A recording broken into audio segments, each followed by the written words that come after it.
Ele aparece na festa, ninguém sabe de onde veio. De manhã ele some, só que ela ficou grávida.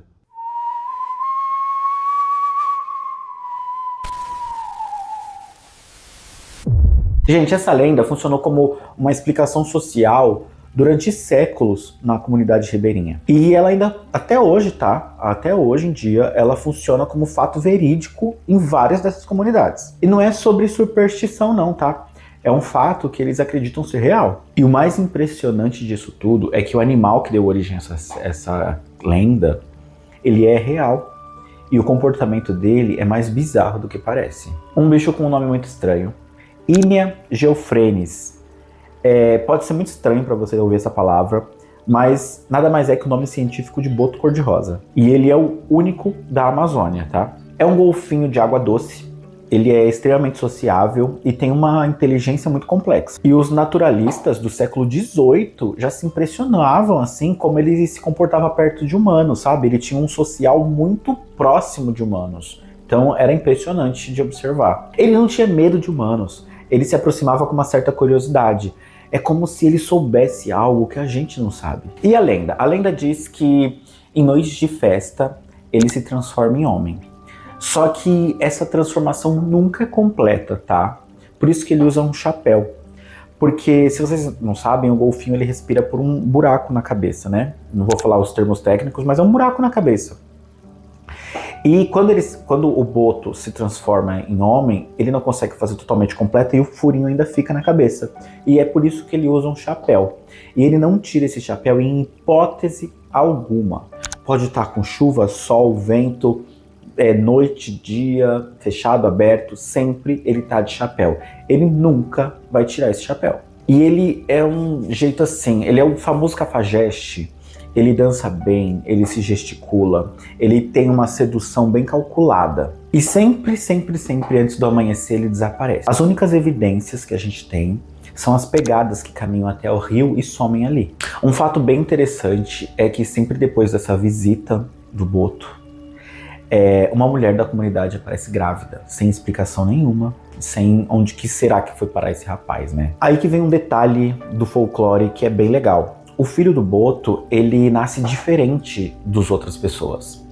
Quando ele tá na terra, assim, ele é muito desconfortável, muito tímido, muito calado. Diferentemente quando ele tá na água, que se transforma em outra pessoa, comunicativa, aberta, feliz, como se estivesse realmente agora no habitat natural, sabe? Uma coisa perturbadora de tudo isso é que quando o filho do boto cresce, ele vai até o mar e desaparece. Ele não deixa nenhuma explicação, nenhum aviso prévio. Ele simplesmente some. Ele vai em direção aos mares, aos rios e desaparece. Aqui eu vou entrar numa parte bem perturbadora, tá? Então, cuidado com os gatilhos. Os pesquisadores do animal mesmo, do golfinho, eles descobriram algo assim horripilante que é do animal, né? Então é muito bizarro, se liga. O Inia, que é o boto cor-de-rosa, ele é o único mamífero, além dos humanos, que tem um comportamento sexual coercitivo. Eu vou colocar aqui embaixo o que significa, tá? E isso é um estudo publicado, tá? Ele foi realmente verificado e é comprovado que isso é real. Então, olha que bizarro, o folclore criou a história de um animal que se transforma em homem, seduz, some depois no amanhecer, sem ao menos saber que um dia ia ter esse estudo científico que provasse que justamente o animal que eles ligaram à lenda tem esse comportamento. E aí fica uma reflexão, né? Às vezes essas comunidades mais antigas, mais isoladas, elas sabem coisas que a ciência ainda nem tem ideia que vai descobrir. O boto é uma lenda que mostra como a sociedade lida com alguns assuntos que ela não sabe como explicar, como ela vai lidar dali pra frente, sabe? Por séculos, essa foi a resposta.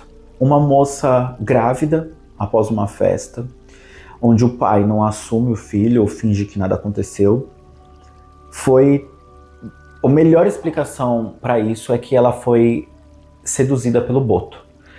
E para que ela fosse aceita dentro da comunidade, né? Porque se hoje em dia ainda existe um certo preconceito contra mulheres que têm filho solteira, imagina séculos atrás, era muito pior. Então, para que essas mulheres não se sentissem tão excluídas da sociedade,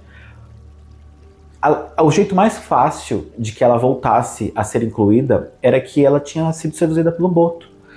Então isso fazia com que elas conseguissem conviver normalmente com esse, sem ter esse fardo para carregar. E eu não sei se isso torna uma história mais assustadora ou mais humana. E pensando bem, talvez seja as duas coisas ao mesmo tempo, né? No próximo episódio eu vou te contar sobre uma criatura que você conhece desde criança.